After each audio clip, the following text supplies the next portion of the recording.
बिस्मिल्लाहिर्रहमानिर्रहीम अस्सलाम वालेकुम। कुछ दिन पहलों की गल है, इकबाल सल्फी साहब बड़े वड्डे आलमे दीन ने, गालबन फैसलाबाद के रहने वाले सी, फौत हो गए ने। ते उन्हां दी जिंदगी दे विच उन्हां एक इंटरव्यू दिता सी ते उहदे विच वो कहंदे ने भी एक दफ़ा मैनू कोई दिल की तकलीफ हो गई तो मैं रिपोर्टां करवाइयां तो डॉक्टर ने दस्या भी तुहाडे दिल के वाल जिहड़े ने वो बंद हो गए ने, एक या दो, तो उन्होंने जिहड़ा ठीक करने वास्ते स्टंट पवेगा, तो वरना जिहड़ा ने तुहाडा ब्लड प्रैशर या दिल की तकलीफ खत्म नहीं होनी। इकबाल सल्फी साहब कहते हैं भी मैं उन्होंने इजाजत दे दी भी ठीक है, जिमें ठीक होंदा तुसी करो। हस्पताल दे विच उन्होंने मैनू दाखिल कर लिया। जदों मेरा टाइम आया वो स्टंट पावन दा, तो मैनू एक बैड दे उत्ते लिटा दिता गया, तो जिहड़ा वो खासो खास कमरा सी जिथे ये सारा काम होना सी, उत्थे मैनू लै गए। जदों बिल्कुल करीब हो गया टाइम, तो डॉक्टर आखिरी दफ़ा मेरी नब्ज़ चैक की, ब्लड प्रैशर चैक किया, तो जिहड़ा सीनियर डॉक्टर सी उन्हें कहा भी रुक जाओ, ये काम नहीं होना, इन्हां दी नब्ज़ तो बिल्कुल थले चली गई है, तो जिन्ना चिर नब्ज़ जिहड़ी है बरकरार ना हुई, उत्ते ना आई, उन्ना चिर ये स्टंट नहीं पैना।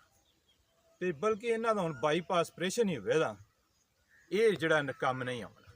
मैनू दोबारा उन्हां जिहड़ा वार्ड दे विच भेज दिता, तो कुछ वक्त का जिहड़ा ना उन्हां खला रखा, टाइम दिता, तो जदों दोबारा मेरा टाइम आया तो मैनू दोबारा फिर कमरे दे विच लिआंदा गया ताकि इन्हां दा बाईपास ऑपरेशन किया जाए। इकबाल सल्फी साहब कहते हैं भी इस दुरानिए दे विच मैनू बड़ा खौफ आया, तो मैं अल्लाह के दुआ की भी या अल्लाह कोई ऐसे मैनू खास कलमात जिहड़े ने वो मेरे ज़हन दे विच पा दे, जिहड़े मैं पढ़ा तो ये सारी मुसीबत खत्म हो जाए, तो मैनू जिहड़े ना आसानी हो जाए, तो मैनू तकलीफ ना होवे किसी किस्म की। इकबाल सल्फी साहब कहते हैं भी मेरे ज़हन दे विच एक कुदरती तौर ते आ गया, अस्तगफिरुल्लाह लज़ी ला इलाहा इल्ला हुवल हय्युल कय्यूम व अतूबु इलैह। मैं इनू बार बार पढ़दा गया, वक्फा भी ना किया, तो जदों डॉक्टर जिहड़े ने वो मेरा बाईपास ऑपरेशन करने वास्ते बिल्कुल तैयार हो गए, तो आखिरी रिपोर्ट उन्हें लई, तो रिपोर्ट दे विच सीनियर डॉक्टर साहब ने कहा, सर्जन साहब ने भी इन्हों कोई तकलीफ ही नहीं, इन्हों के वाल तो बिल्कुल खुले ने। खैर उन्होंने कहा भी ये बिल्कुल ठीक ने, इन्हों का ऑपरेशन करने की जरूरत नहीं थी।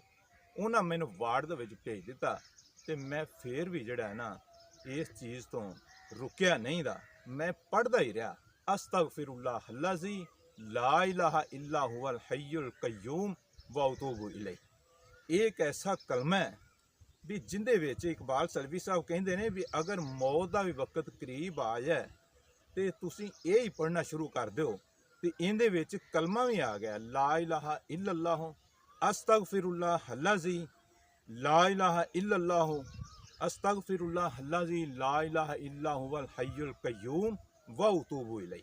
अस्तगफिरुल्लाह लज़ी ला इलाहा इल्ला हुवल हय्युल कय्यूम व अतूबु इलैह।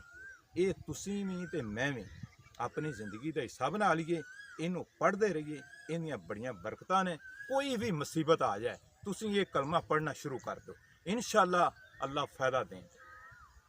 अस्सलामु अलैकुम व रहमतुल्लाह।